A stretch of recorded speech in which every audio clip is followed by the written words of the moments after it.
Okay, this broadcast is about the forgery of the Book of Daniel and why it's a forgery, how it happened. Not specifically how it happened, but more so when it happened. And the consequence of that being a forgery, the faking of Angel Gabriel. This story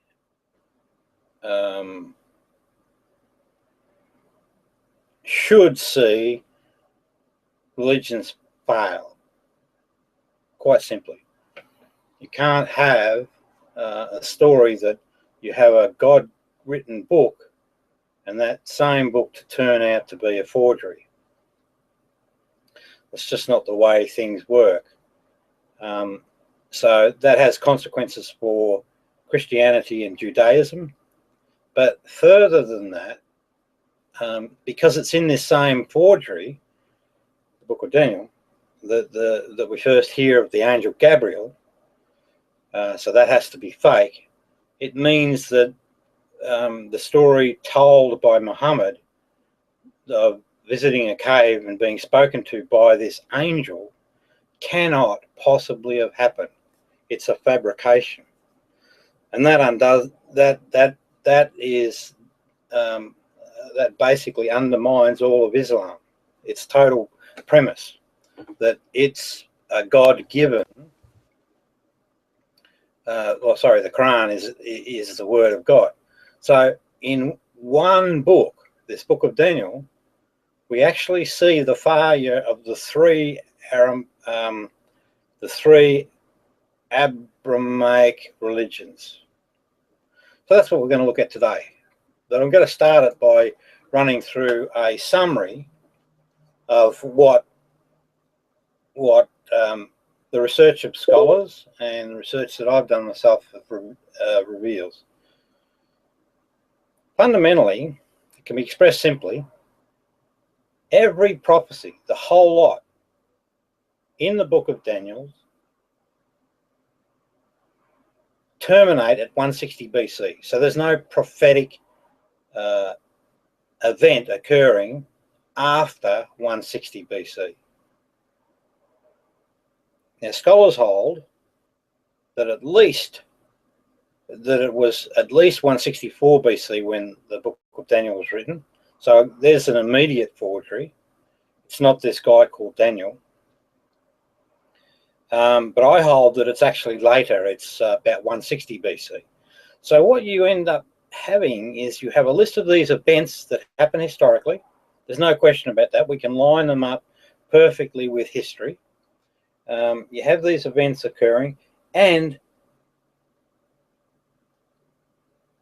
you get the authorship of this prophecy writing after those events. So the consequence is you've got a fabrication of prophecy. Now, for most of us that find prophetic ideas a bit of a stretch, this makes much more sense. And it's also apparent within the Book of Daniel itself that the target audience is the Hellenized Jews that were a party to the Maccabean revolt. So this book was designed specifically for that particular audience, and it was to bring them back into the fold, of the religious fold of Judaism. Now, so we have forgery of prophecy, and that's what I'm going to demonstrate today. We'll see how we go time-wise. But so this is a fabrication, right? Clearly a fabrication. What we then are told in this book is that Angel Gabriel. Now, the interesting thing is, this is the first time, this Book of Daniel is the first time we ever hear of an Angel Gabriel. It's not mentioned anywhere else in the biblical record. So this Angel Gabriel must be a fabrication. There's no other explanation. You can't have, you can't sort of accept the evidence which says that the people that wrote this book are fabricating prophecy and then in the second breath say, oh, but it's okay with Angel Gabriel existing for whatever reason. No, the fabrication of prophecy means that they made up the story of Angel Gabriel being the interpreter of the dreams or the messages. So to me, it's very, very clear that we've got a forgery going on, and it's a major forgery that has a significant impact on all religions. So I'll just pause for a minute. Hey, down. Are you there? Yeah, just listening. Yeah, okay. Well, that was my summary. So basically, you know, I'm just saying that the two instances, you've got a forgery of prophecy and you've got a creation of an angel concept that was never used before in any of the Bible. See, that in itself is interesting because, you know, you'd think God would be eternal. You'd think also his angels would be eternal, and that you would see mention of Angel Gabriel earlier than now. When I ask religious people, you know, when did Angel Gabriel first appear, or who was the first person that Angel Gabriel? Invariably, they'll say Adam, or, you know, Moses, or someone of that ilk. So they're not really aware of the fact, and it is a fact, that he only appears in this book of Daniel. Same for the Islam guys. You ask Muslims, you know, you'd think Muslims would, or you would think that their doctrine might have more information on Angel Gabriel, but they're very unaware of the Angel Gabriel full story. They'll even try and suggest to you that, so this is, you get lies amongst the religious fraternity. They'll even suggest to you that that Gabriel is not the same as Angel Gabriel. But that's a false statement, because both the book of, I think it's the Gospel of Luke and the Quran both talk about Mary being visited by this Angel Gabriel. So they tell a very similar story. So it is definitely the same angel. Yeah. I don't know, what are you up to? Do you want to sort of go through all the evidence? Because it'll be long-winded, might bore you. That's fine. I'm just a spectator here. That was my intent. All right, mate. Well, I want to get this information down so that I don't have to keep repeating myself. So what we're going to do first is we're going to look at the book of Daniel, and just go through certain parts, and I'll give an explanation of what they mean. It might be handy if I do a screen share. See if I can do that. I might get this little point out of the road first. Let's do a screen share. So here we go. Righto. Now, what we've got here comes from a thing called the Book of Leviticus. And this is the first time, or at least the first time I'm aware of, you know, so I stand to be corrected. But this is the first time I'm aware of this concept of a jubilee being mentioned. So what's a jubilee? Well, we currently measure time in time slices of seconds, hours, minutes, hours, and days, and years. Well, what was happening here in Leviticus is they were measuring time using this 50-year period. So let's have a look at what they say. Got to use the exact words. And thou shalt number 7 Sabbaths of years unto thee, 7 times 7 years, and the space of the 7 Sabbaths of years shall be unto thee 49 years. What they're basically saying there is that 7 times 7, these blocks of 7 years, 7 of them, equals 49 years. And then it goes on to talk about this, and ye shall hallow the 50th year. So you've got this 50th year concept. So, and that's called the Jubilee. It shall be a Jubilee unto you. A Jubilee shall that 50th year be unto you. And then it goes on to talk about various things that you can and can't do in the Jubilee. So, a Jubilee here is a 50-year block of time. That's going to be important later on when we actually look at the thing called the Book of Jubilees. Let's go back here. That's that. All right. So now what I'm going to do is just go through there's probably no easy way to do it other than to go through the Book of Daniel itself. Where are we?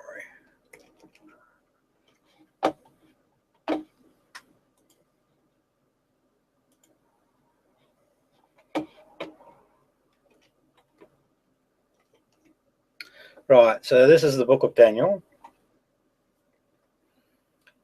In the 3rd year of the reign of King Zehoiakim of Judea, King Nebuchadnezzar of Babylon came to Jerusalem and attacked it. The Lord handed King Zechariah of Judea and some utensils from God's temple over to Nebuchadnezzar. Nebuchadnezzar took the utensils to the temple of his God and in Babylonia and put them in the temple treasury. It goes on, but I just want to sort of try and focus on the important part here is this event. What happened was there was Daniel and 3 of his colleagues were taken over to Babylon and given special training. Now, the interesting thing is the timing of events, because we need to, where are we? Daniel. No, 77.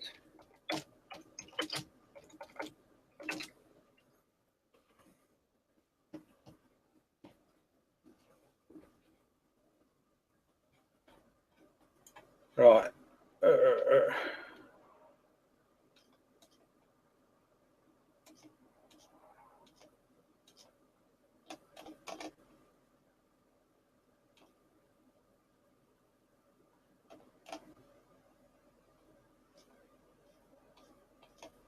Just trying to find the little article I wrote on this 77s.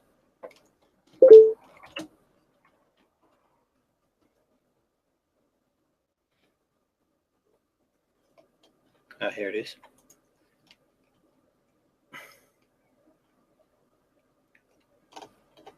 I'm sort of going to give this go through it quickly, I think. So I'm just going to explain this 77s thing. It's a passage in the book of Daniel at 9:20. While I was speaking and praying, confessing my sins and the sins of my people Israel, and making my request to the Lord my God for his holy will, while I was still in prayer, Gabriel, so here's mention of Gabriel, the angel Gabriel, the man I had seen in the earlier vision, came to me in swift flight, so again the winged angel, about the time of the evening sacrifice. He instructed me and said to me, Daniel, I have now come to give you insight and understanding. As soon as you begin to pray, an answer was given, which I have come to tell you, for you are highly esteemed. Therefore consider the message and understand the vision. 77s are decreed for your people and your holy city to finish transgression. So 77s is 7 times 70, which is 7 7 is 40, and that's 490 years. To put an end to sin and atonement for the wickedness, to bring an everlasting righteousness, to seal up vision and prophecy, and to anoint the most holy, e.g., know and understand this. From the issue of the decree to restore and rebuild Jerusalem until the anointed one, the ruler, comes, there will be 77s and 62 sevens. Now, those 62 sevens, I know precisely what they are. We'll get into that in a minute. And it will be rebuilt with streets and a trench, but in the times of trouble. After 62 sevens, the anointed one will be cut off and will have nothing.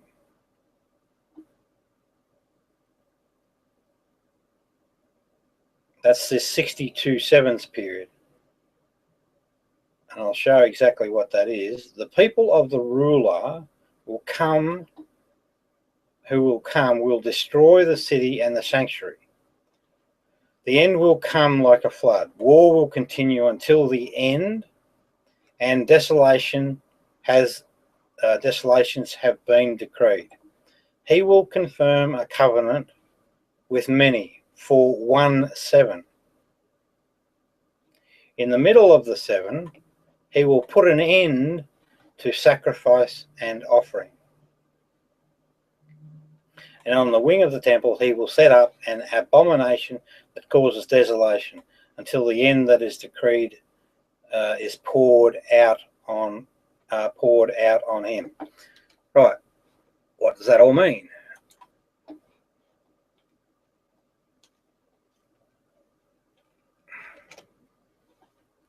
Historically, Nebuchadnezzar III takes Jerusalem 597 BC.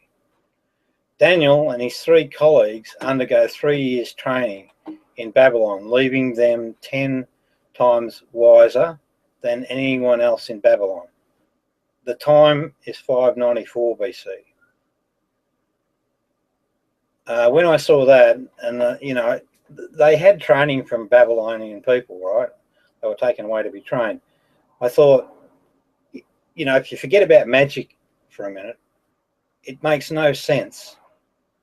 It makes no sense whatsoever that a person educating another person is going to leave that person 10 times wiser.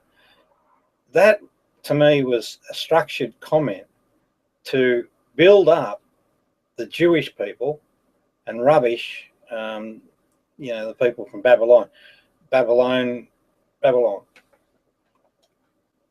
Because they write this stuff with intention. Even though it's, fairy tale stuff, there's an intent behind it. There's reasons why things occur. So now let's add 62 sevens. 62 sevens is 434 years. So we're at 594 BC. And see where our time, that's me being a smartass, our time capsule lands. 160 BC is the actual answer. And that happens to be the end of the Maccabean revolt. Now it talks about 1 7, that's a 7-year period, and going back, from the 160 anchor point, 7, and we get 167 BC, and that's the beginning of the Maccabean revolt. So this is this turmoil that they're talking about that lasts 7 years. In fact, it actually lasted 2,300 days and evenings, which is also included in the book of Daniel. It started towards the end of I think December of 167 BC, and it ends, and if it ends in 160 BC in February, then bingo, we've got our 2,300 days explained. Now, Cyrus the Great was called the Anointed One in the book of Isaiah. It's possible that he's their savior, or the one that was going to save them, but I'm not so sure about that. But it says in the middle of the 7, so halfway through 164 BC, that this troublemaker is going to meet his end. Well, Antiochus IV Epiphanes, who was the opposition in the Maccabean revolt, or the leader of the opposition, he loses his life after a period of illness. Some modern scholars question the Maccabee telling of events. Now, the interesting thing to me is that to get that 434 years period out of those 62 sevens, we actually have to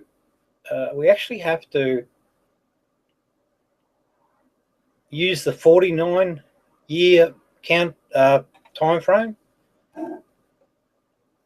So the Jubilee counting system that's being used in here is not the one that's mentioned in Leviticus. Well, where does it come from? Well, there's a book of Jubilees which is marked as Apocrypha, which means that some humans have decided it's not God-given.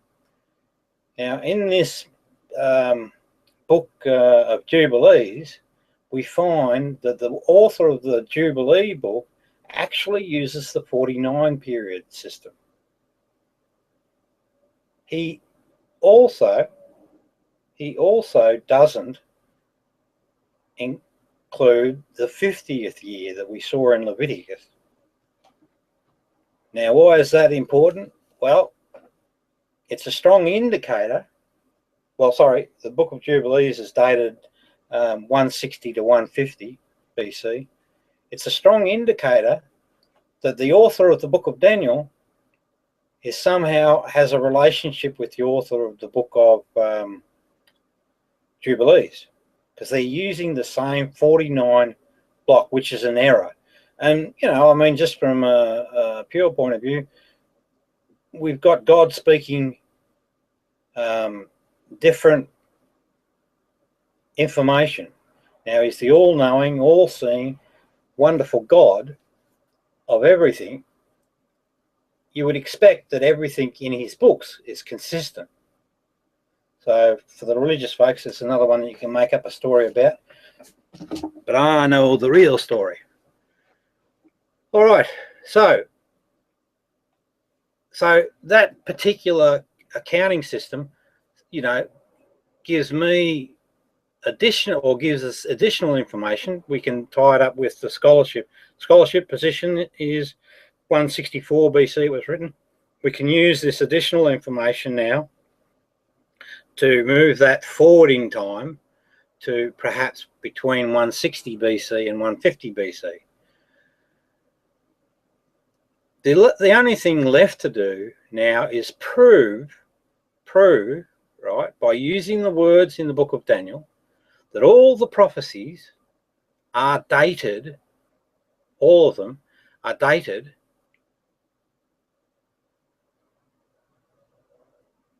events historically dated before 160 BC. So let's get into that. Hey, Dan, how you going?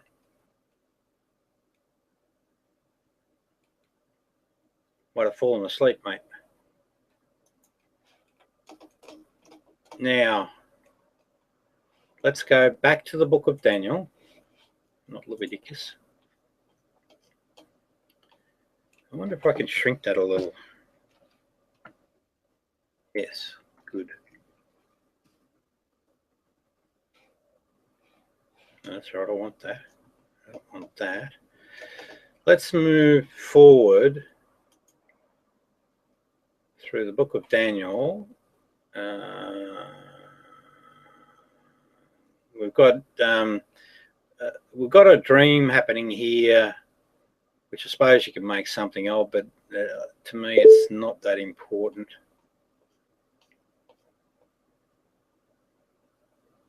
But you know, it can be explained. There's 4 beasts and or 4 kingdoms, and it talks about Nebuchadnezzar's kingdom, Cyrus the Great, Darius the Great, and Alexander the Great, and that's it. It's got nothing to do. Nothing. It has nothing. Honestly, it has nothing to do with modern times. Nothing. Nada. Zip. This thing was written specifically for the people, the Jewish folks, around 160 BC. All right, next one. Yeah, just a bit of stuff.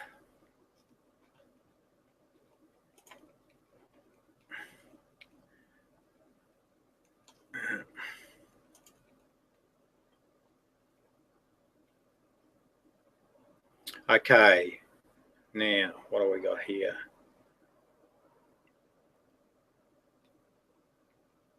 Yeah, here we go.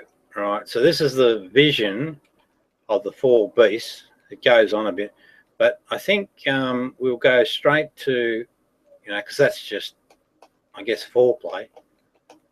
Let's go to the next one and the interpretation.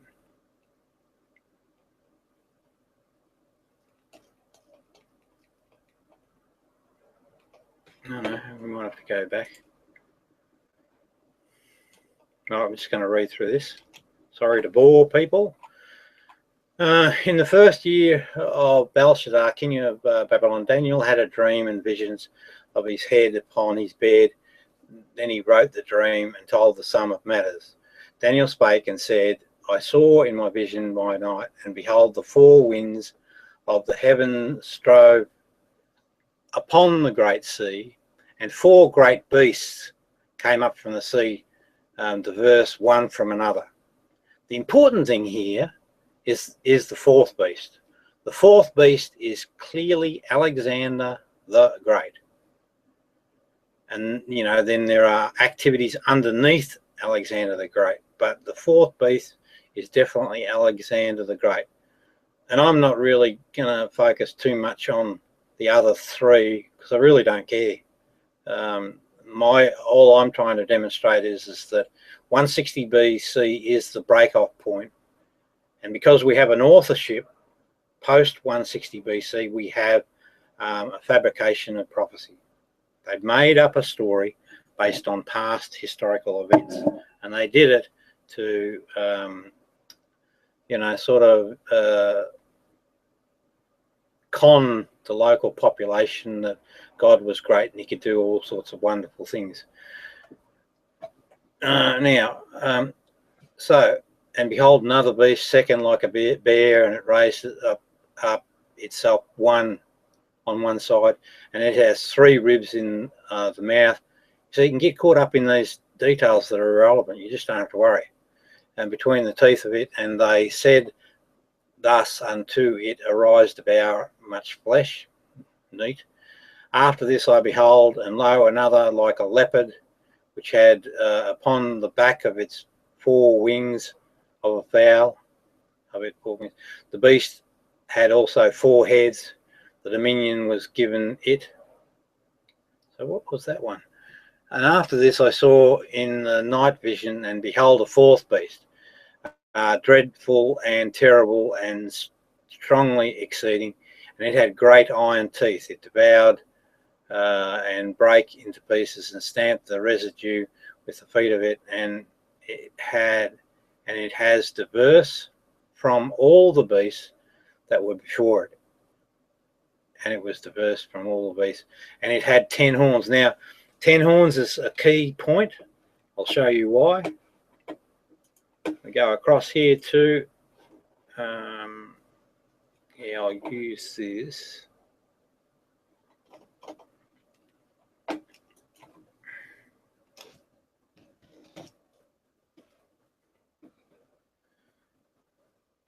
Okie dokie. Right. This is a fact. At the time of Alexander the Great's death, he had conquered 10 kingdoms. And I asked the question, are they Daniel's 10 horns? But I no longer have any doubts. It is what the 10 horn reference was.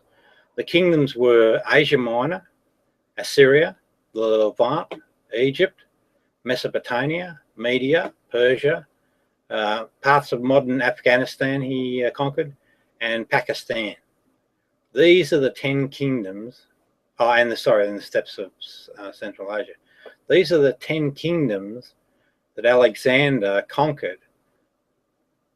And after his death, they actually splintered down into these 4 dynasties, and the breakup of how those 10 mashed into the 4 is listed there.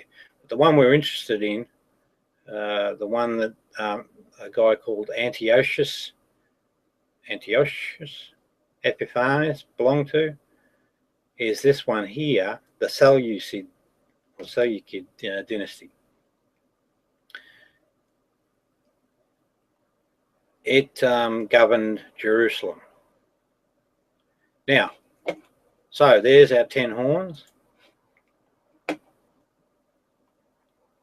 Let's go back to the book.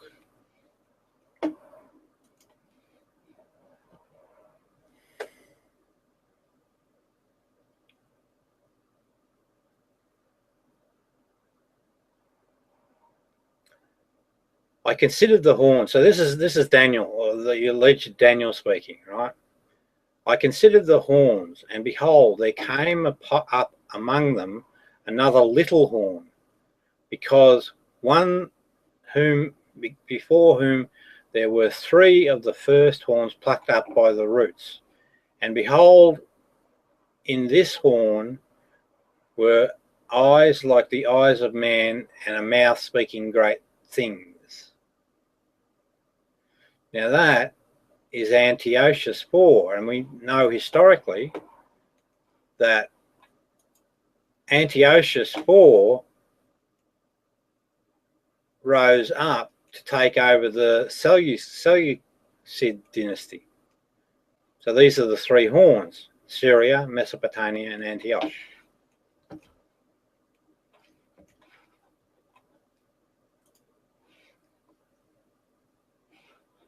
Okay.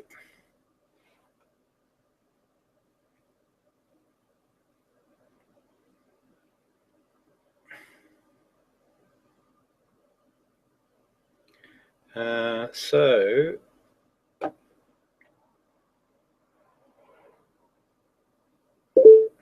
behold, still the thrones were cast down, and the Ancient of Days did sit, whose garment was white as snow, and the hair of his head like the pure wool. His throne was like a fiery furnace, and his wheels are burning fire. So we're talking probably about the Godhead there. But remember, this is a fabrication, so nothing in it is about reality, except the historically real events, which, you know, they use to give this forged prophecy some sort of feeling of being a real thing. A fiery stream issued and came forth before the thousands minister unto him, and 10,000 times blah blah blah. Judgment was set and the books were open. So that's all very much concocted religious stuff. Not religious, spiritual stuff. Not spiritual. It's fake or forged Godhead information. And I beheld then, because of the voice of the great words which the horn spake, I beheld even till the beast was slain, and his body destroyed and given the burning flame. Right, so this is the death of Antiochus they're referring to. as concerning the rest of the beasts, they had their dominion taken away. So historically, over time, these beasts would have lost their dominion in conquest, yet their lives were prolonged for a season and time. I saw in night vision, and behold, one like the Son of Man came from the cloud in heaven, and came of the ancient days, and they brought him near before him. And there was given him dominion and glory and kingdom, that all people, nations and languages should serve him. His dominion is an everlasting dominion which shall not pass away, and his kingdom that which shall not be destroyed.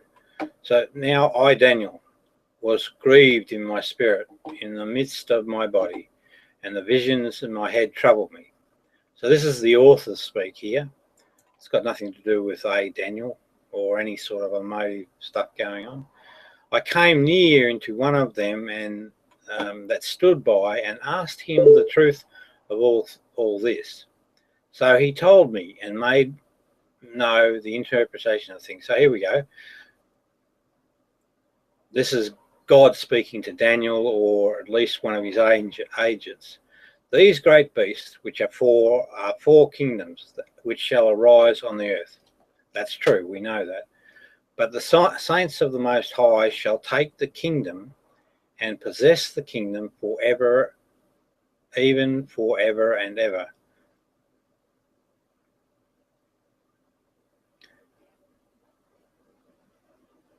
What they're alluding to there is that the Maccabean revolt,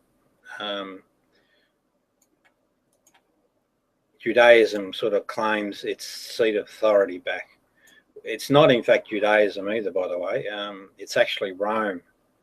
And as we see later on in history, Rome is very much the dominator of Judaism until the Battle of the Bar Kokhba revolt. I think at that point, Judaism shifts away from Rome.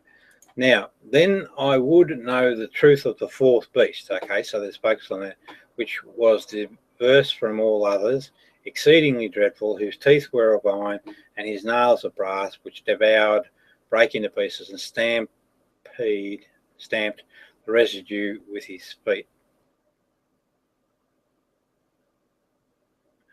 And of the 10 horns that were in his head, and the other things which came up, and before whom 3 fell, even of that horn that had eyes, and a mouth that spake very great things, whose look was more stout than his fellows.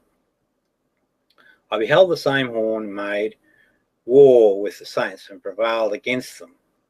So this is Antiochus in some form of battle, until the Ancient of Days came, and the judgment was given to the saints of the Most High, and the time came that the saints possessed the kingdom. And that's the defeat of Antiochus IV by Roman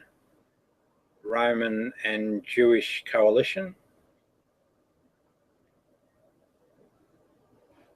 And the 10 horns out of this kingdom are 10 kings that shall arise, and another shall rise after them. And he shall be diverse from the first, and he shall subdue 3 kings. So that's a reference to Antiochus IV taking over the Seleucid dynasty. And he shall speak great words against the Most High. So that's Antiochus. This is where Antiochus was pushing the Greek traditions and against the Jewish traditions. And we know that's what happened historically. It shall wear out the saints of the Most High, and things to change times and law, and they shall be given into his hand until a time and times and the dividing of time. That's a reference to the 3.5 years before Antiochus IV is vanquished. But the judgment shall sit, and they shall take away his dominion to consume and destroy it until the end. So this is talking about the Maccabean revolt being successfully won by the Jewish Roman faction, and the kingdom and dominion, and the greatness of the kingdom under the whole heaven shall be given to the people of the saints of the Most High, whose kingdom is an everlasting kingdom, and all dominions shall serve and obey. So the author is very much part of the Maccabean or the Pharisees or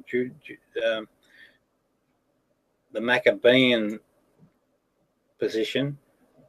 And so, they're just writing up after the victory that, we will reign forever. Hitherto in this matter, as for me, Daniel, my cognition is much troubled and my countenance changing, but I keep the matter in my heart. Oh, good for you, Daniel. Let's move on. Down. How are you traveling? It's boring stuff.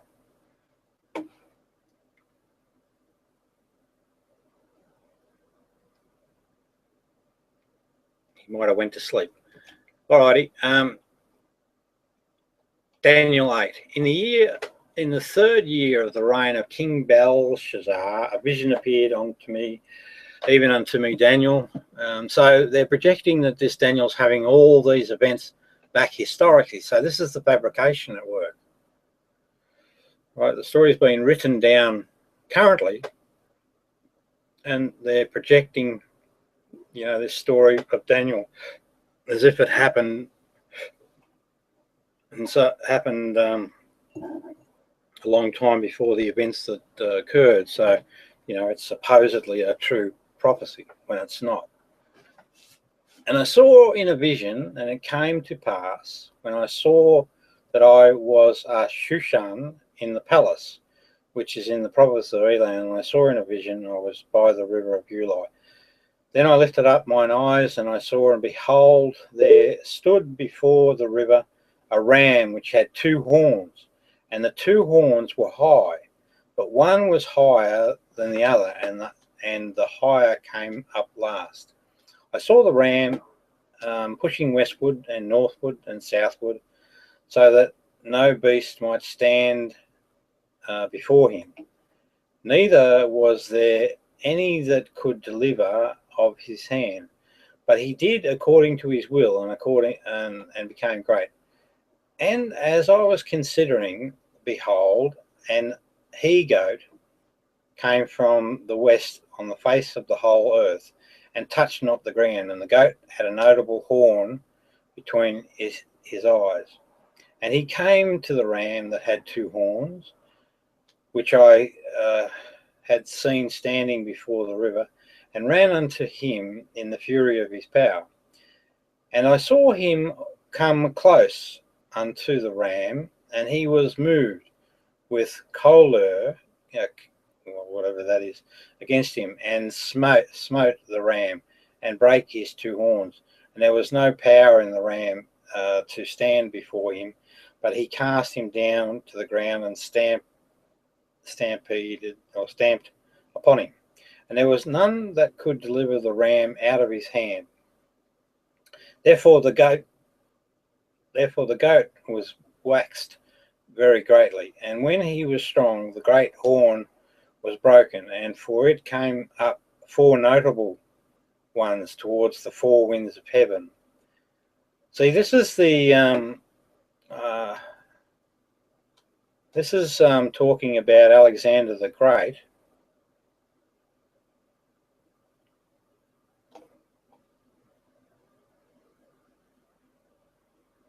This is Alexander the Great, because it actually explains it down further, that it talks about the rough goat is the king of Grecia, or that's Alexander the Great. And what we see is we have evidence that relates back to history here. So, where was it? Yeah, here it is. Therefore, he got the he-goat Alexander waxed very great, so he was a great emperor. And when he was strong, the great horn was broken. And for it came up 4 notable ones towards the 4 winds of heaven. So when Alexander dies, his kingdom is broken down into 4 dynasties. We saw that earlier. And out of one of them, 4th, so see, again, they're repeating the same story. A little horn, which waxed exceeding great towards the south and towards the east and towards the pleasant land. This is Antiochus 4 Epiphanes. And it waxed great, even to the host of heaven, and it cast down some of the host and of the stars of the ground, and stamped upon them.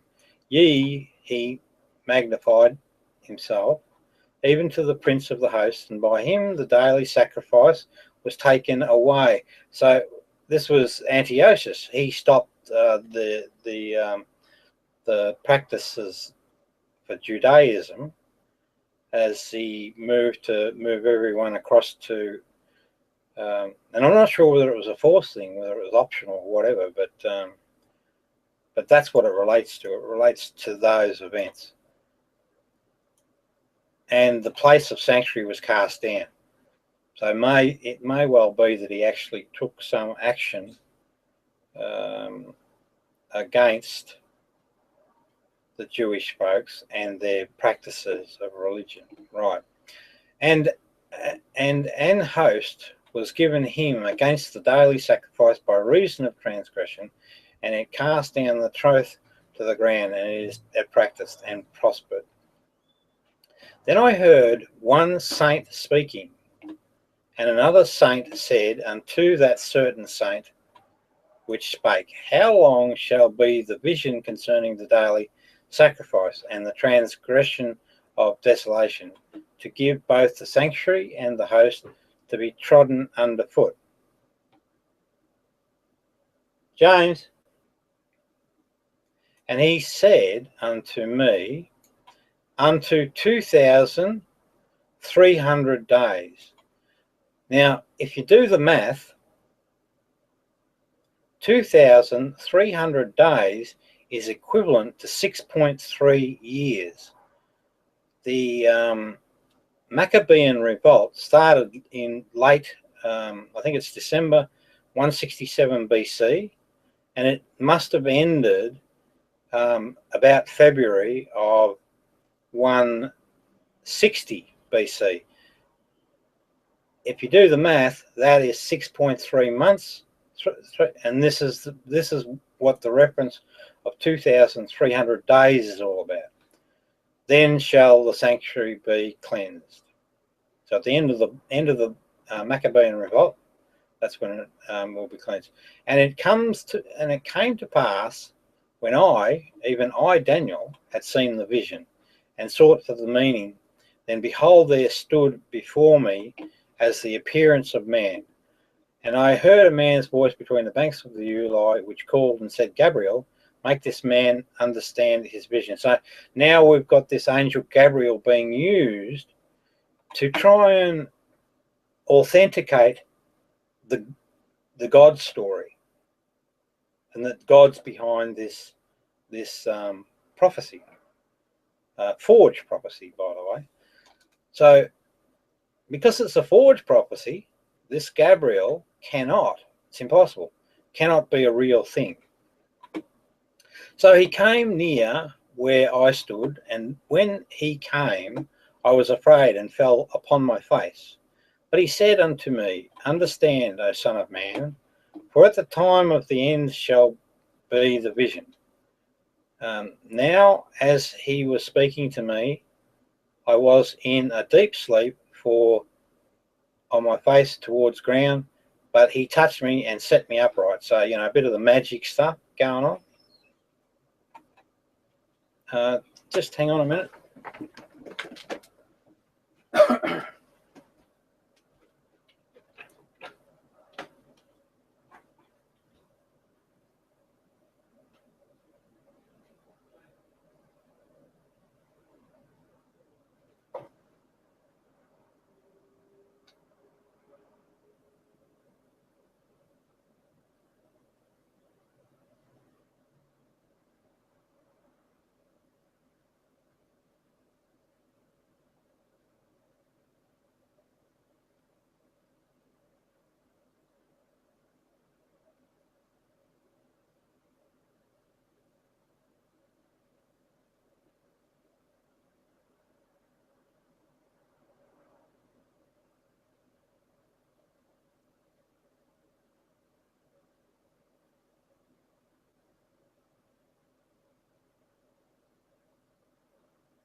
Okay, sorry about that.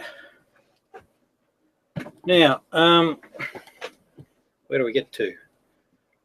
So what we've got is we've got the angel Gabriel, so to speak, the fake angel Gabriel, giving an explanation.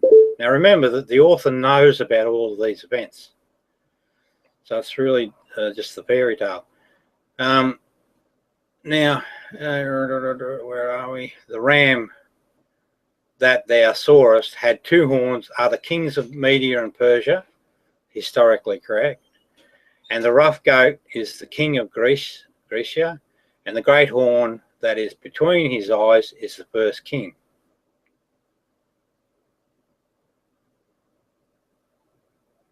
So that would be Alexander the Great. Now that being broken was, whereas four stood up for it, four kingdoms, so that's correct historically. We know precisely those four dynasties shall stand up out of the nation, but not in his power. And in the latter time of their kingdom, when the transgressors are come to the full, a king of fierce countenance, understanding dark sentences, shall stand up. And his power shall be mighty, but not by his own power, and he shall destroy wonderfully, and shall prosper and practice, and shall destroy the mighty of the holy people. That's a reference to Antiochus. And through his policy also he shall cause craft to prosper in his hand, and he shall magnify himself in his heart, and by peace shall destroy many. He shall also stand up against the prince of princes, but he shall be broken without hand. And the vision of the evening and the morning, which was told, is true. Wherefore shut thou up the vision, for it shall be for many days. And I, Daniel, fainted and was sick certain days. Afterward I rose up and did the king's business, and I was astonished at the vision, but none understood it. Now, that's interesting if you just look at that particular passage on its own right. That's not a normal reaction at all. I mean, he's just been told a vision of a bit of mayhem, but you just wouldn't. It's an overstatement. It's a definite overstatement. Excuse me. Next. In the first year of Darius, the son of Ahasuerus, of the seed of the Medes, which was made king over the realm of the Chaldeans, in the first year of his reign, I, Daniel, understood by books the number of the years whereof the word of the Lord came to Jeremiah the prophet, that he would accomplish 70 years in the desolations of Jerusalem. And I set my face unto the Lord God to seek my prayer and supplications with fasting and sackcloth and ashes. And I prayed unto the Lord my God, and made my confession, and said, O Lord, the great and dreadful God, keeping the covenant and mercy to them that love him, and to them that keep his commandments. We have sinned and have committed inequity, and have done wickedly, and have rebelled, even by departing from thy precepts and from thy judgments. So right there is the motivation for the piece, for the book of Daniel. It was written to address the people that had split away from Judaism and were adopting the Greek traditions. The Hellenized Jews, they were after, getting them back into the fold by this show of godly power. Neither have we hearkened unto the servant the prophets, which spake in thy names of our kings, our princes, and our fathers, and to all the people of the land. O Lord, righteous belonging, it goes on, but yeah, I think this is just mumbo jumbo about, talking to the lost children and urging them to come back.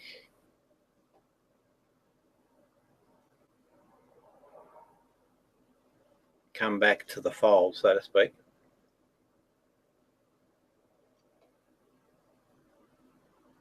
Yeah, that'll do. I'm not going to worry too much about that one.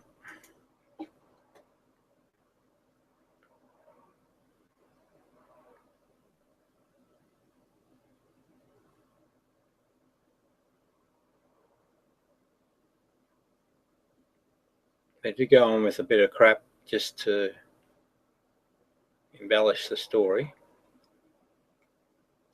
This is interesting, I think, and I, Daniel, alone saw the vision, right? So what that statement does, it protects this scam if you go back in history, or there's some way of speaking to people that, you know, knew what happened in those days, and say, do you remember the book of Daniel? No, would be the answer. Well, no, of course, because Daniel was the only one that saw the vision. Later on, it makes a statement in here that seal it up, you know, until the end of time. So again, that's just a fabrication, because what they're doing is they're writing that text to cover up on the lie. Yeah. They're basically saying that they're giving a reason to explain why there's no record of it historically. When the truth of the matter is there's no record of it historically because it never existed historically. That's the true story. It's a fabrication.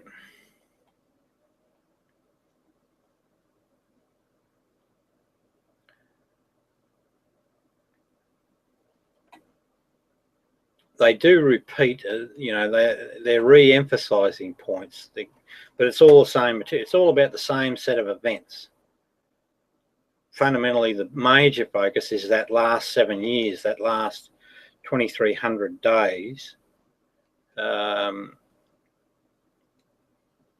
That's the primary focus, and it's about the fall of Antiochus and the return of Judaism. Damn it all. It would have been a good one if that had not happened. Also, here we go. Also, in the first year of Darius the Mede, now this is a mystery character because we can't find a record of him, but there is a writing, I think it's one of the other apocrypha, that talks about a guy called Assange the Mede. So perhaps that's the individual, but this Darius the Mede doesn't seem to fit into the historical record. Seems to be a bit of a strange one. And now will I show thee the truth. Behold, there shall stand up yet 3 kings in Persia, and the fourth shall be far richer than them all. And by his strength, through his riches, he shall stir up all against the realm of Grecia. So this is the battle between Darius, I think. Is it Darius? So yeah, there's some oddities about this, but it's whomever put up a strong battle against Alexander the Great. And a mighty king shall stand up that shall rule with great dominion and do according to his will. And when he shall stand up, his kingdom shall be broken and shall be divided towards the 4 winds. This is Alexander the Great, and not to his posterity, so it doesn't go to his son or his family, not according to his dominion which he ruled, nor according to his dominion, for his kingdom shall be plucked up, and even for others beside those. And the king of the south shall be strong, and one of his princes, and he shall be strong above him and have dominion. His dominion shall be great dominion. So in here you get this conversation about kings of the south and kings from the north. Kings of the south are the Ptolemy dynasty, and king of the north is the Seleucid dynasty. Yeah, so you can see down here, carry captives into Egypt.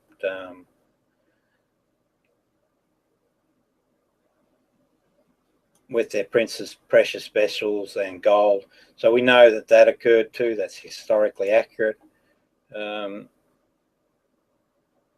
king of the south shall be moved with choler. I wonder what that word is. I don't know. And shall come forth and fight with him, even with the king of the north. And he shall set forth a great multitude. But that multitude shall be given into his hand. And when he hath taken away the multitude, his heart shall be lifted, and he shall cast down many 10,000s, but he shall not be strengthened by it. For the king of the north return, and shall set forth a multitude greater than the former, and shall certainly come after certain years with a great army and with much riches. Antiochus 4. And in those times there shall many times up against the king of the south. Also the robbers of thy people shall exalt themselves to establish the vision, and they shall fail. So the king of the north shall come and cast up a mount and take the most fenced cities, and the arms of the south shall not withstand, neither his chosen people, neither shall there be any strength to withstand. Antiochus IV did actually conquer the Ptolemies of the south, but he hath cometh against him shall do according to his own will, and none shall stand before him, and he shall stand in a glorious land by which his hand shall be consumed. He shall also set his face to enter the strength of the whole kingdom, and upright ones with him. Thus shall he do, and he shall give him the daughter of women, corrupting her. The scholar from Yale knows who that is, who that relates to. I can't remember.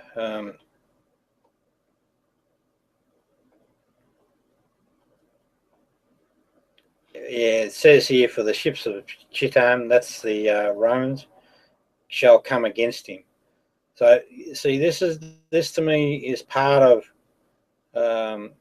I think, the evidence, because we know that the Romans and the Jews had struck a treaty in 161 BC, but we've also got the ships of Rome in the vicinity.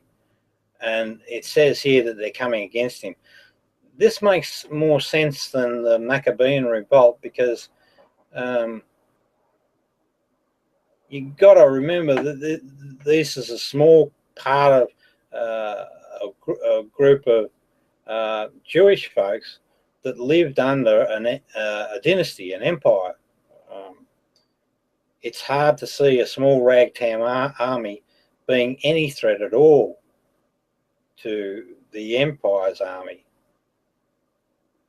It's more likely that Rome gets engaged, and Rome is the major reason why Antiochus IV loses the battle.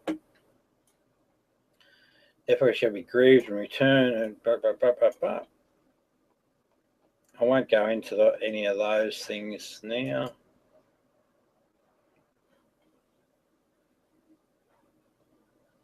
All right, so this is the last part of Daniel. And this is where the religious folks get it all wrong, way, way wrong. You know, they have in their mind this end of time as being something that's coming. It has absolutely, I promise you, it has absolutely nothing to do with it. And at the time shall Michael stand up, so this is another angel, And that's interesting too for the Muslim guys, because it's Michael and Gabriel that are invented in the Book of Daniel forgery. And in Islam, they refer to both Michael and Gabriel. So that's been taken from knowledge of the biblical story. So this is Michael standing up, the great prince which standeth for the children of thy people. And there shall be a time of trouble, such as never was since there was a nation, even to that same time. And at the time thy people shall be delivered, every one that shall be found written in the book. Yeah. So this is biblical hooey. And many of them that sleep in the dust of the earth shall awaken, some to everlasting life, and some to shame and everlasting contempt. And they that be wise shall shine as the brightness of the firmament, and they that turn many to righteousness as the stars forever and ever. But thou, O Daniel, shut up the words and seal the book. So see here, this is the cover-up. The author's writing at 160 BC, and they know, right, that it's a lie, that they're doing it. So they invent this passage here so that if anyone's critical of this book of Daniel, they simply say, yes, but look, we know, it's sealed. The book was sealed. Who sealed it? Who discovered it? No one can ever answer those questions. What we do know is that the book of Daniel does not appear in the Jewish Bible of 200 BC. We know that. We also know that there's a later religious book that draws heavily from the Bible, and it also does not mention this book. But more importantly, we have those 77s where they're using the 49 year Jubilee, which is inaccurate compared to how it was first mentioned in the Bible. And the only way that you could reconcile that is by accepting that this Apocrypha book, the Book of Jubilees, is either written by the same person or written by someone that's conscious of this Apocrypha, which tells me quite clearly that it was written between 160 and 150 BC. And we have no record of the book of Daniel until around 150 BC. So all the indicators point to the fact that it never existed. Even to the time of the end, many shall run to and fro,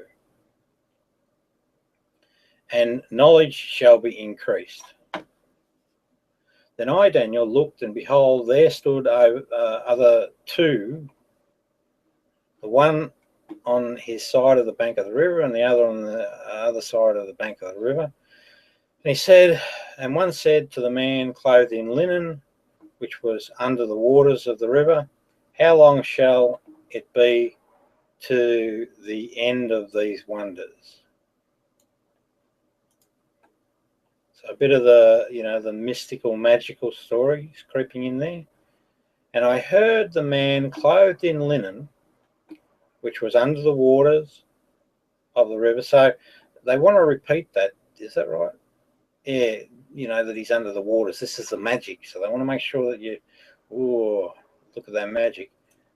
When he held up his right hand and his left hand unto heaven, and swear by him that liveth or ever that it shall be for a time, times and a half. Now that reference there is a 3.5 year period.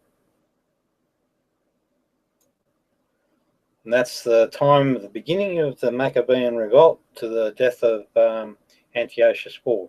And when he shall have accomplished to scatter the power of the holy people, all these things shall be finished. And I heard, but I understood not. Oh, why not? It's not hard. Then said I, O my Lord, what shall be the end of these things? And he said, Go thy way, Daniel, for the words are closed up and sealed to the end, to the time of the end.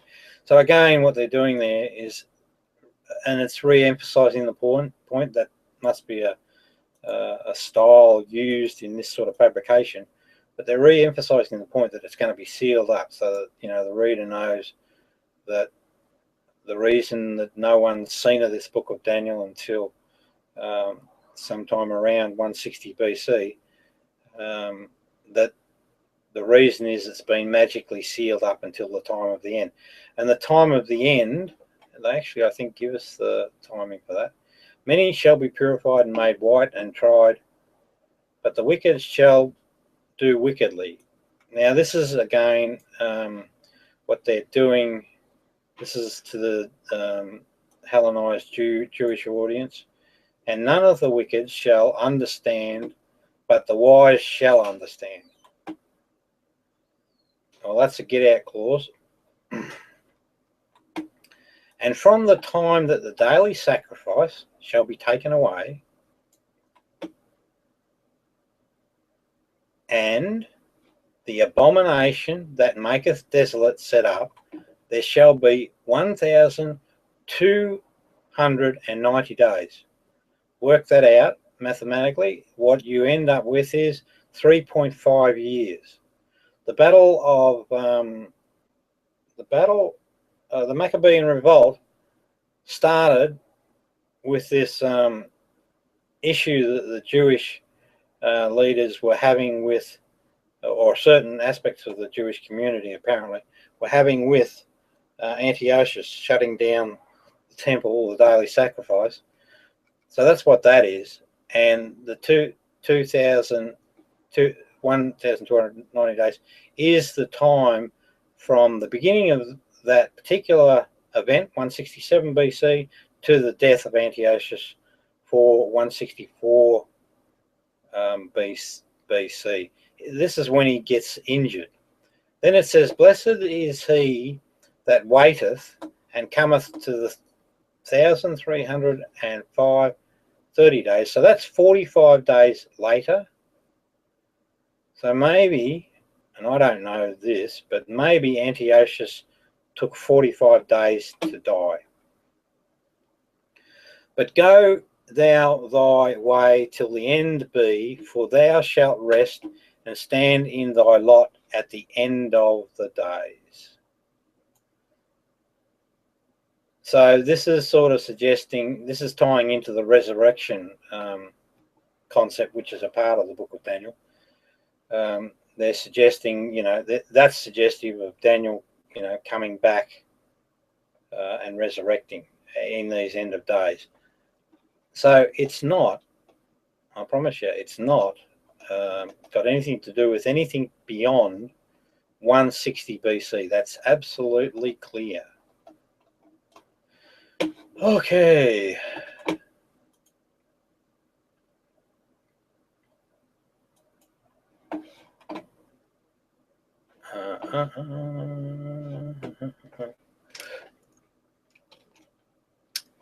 Hey, Dan, are you still awake?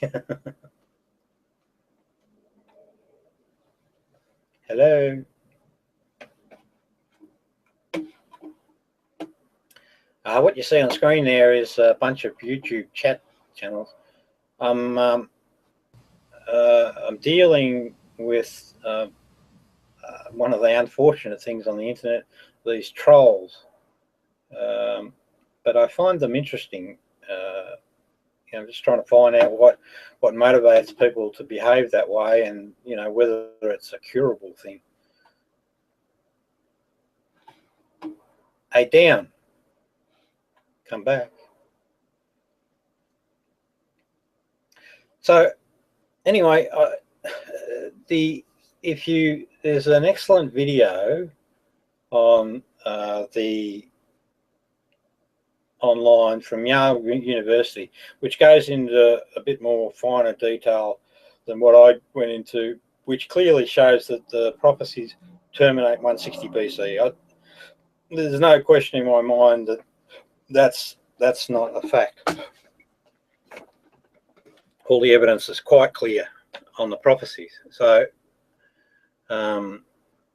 and the Jubilees dating, the scholars say that 164 BC is the date of authorship. That date in its own right is fabrication of prophecy.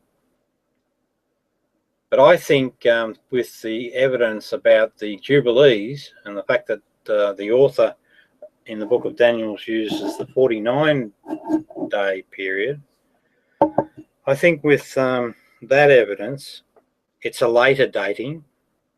And in summary, what we have is fabrication of prophecy. So we're not dealing with a book that's talking about the Word of God.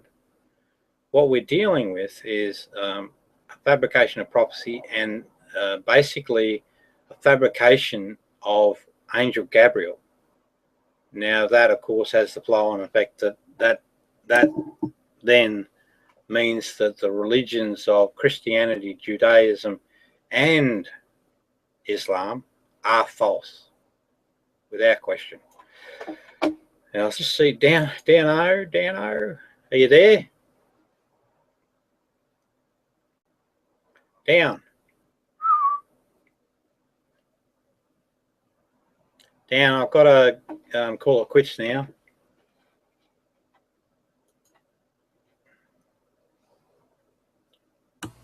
Yeah, fair enough. How you going? Are you a bit tired? Yeah. Yeah, good man. What time is it over there? It's about 5 in the morning. Oh, Jesus. Sorry to keep you up. No, I was already up. It's okay. Yeah, well, go and have a rest. I finished anyway going through my evidence on the book of Daniel. It's an unfortunate topic because, you know, probably you lose people. You don't get into, you know, it needs a proper session where it gets a full airing, where you can actually talk, put out all your points. And that's one problem too when you deal with the religious guys. They will, as soon as they see the threat, they'll start to try and interrupt. So, you know, you need to get all the cards on the table so you can get that big picture view, and then is a good time to have a discussion. But I feel good about it in terms of it is, I think it'd be very hard to argue against. I don't know that anyone could really bring up any rational arguments against this. Anyway, rest well. Absolutely. I thought the lecture went pretty well, though. I'm glad that you went through the points. Say that again, mate. And I thought your lecture went very well. Yeah. Now the trick is getting people to actually have a look at it and see it through. See, what I want is, I think the most effective way is to actually get that situation where I just go through as a lecture, here's all the points, and then open the debate from that point. I think that's what's got to happen.